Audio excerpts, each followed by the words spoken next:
no? I love you, baby. Swak na. Sa palamigan na.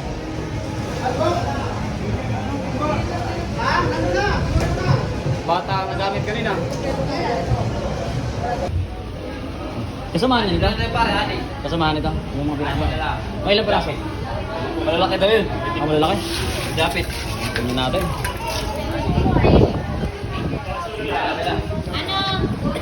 Si kuya ko nito? Si Kerubin? Oh? Sakay dito. Yan yung nawala. Oh? Picture niya ako. Pumod. Ano mo na lang, 36. 9? Oo. Ikaw po si Kerubin ano? Mga aga, magandang gabi oh. Si Tatay Robin, yung legend ng mga isda ng Dinahican no? Mag-iisda ulit. Ang survivor.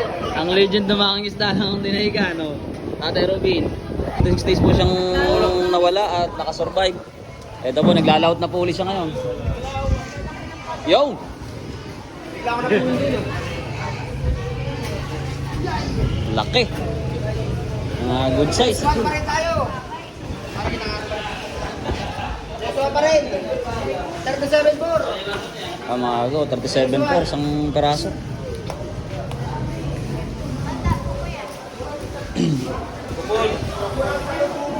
Yung mga aga, nakita natin dito sa ano, si Tata Robin, Tatay Robin.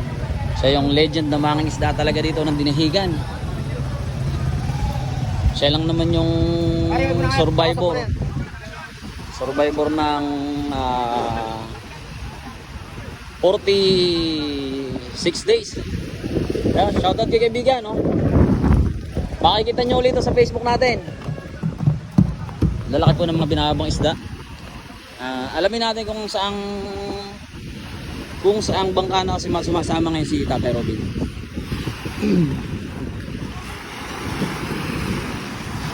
Ano na pong bangka yung sinasamahan niya yun? Ano na pong bangka? Prince Hero. Prince Hero. Prince Hero. Ilang po ang huli ninyo? Siyang bali ilang kuha po kasi dagat? Disin. May mga padala po. Malalaki naman, oh. May mga aga, ano na, oras natin, 6 na ng gabi. Mga 40 to. O, 40 po yun, oh.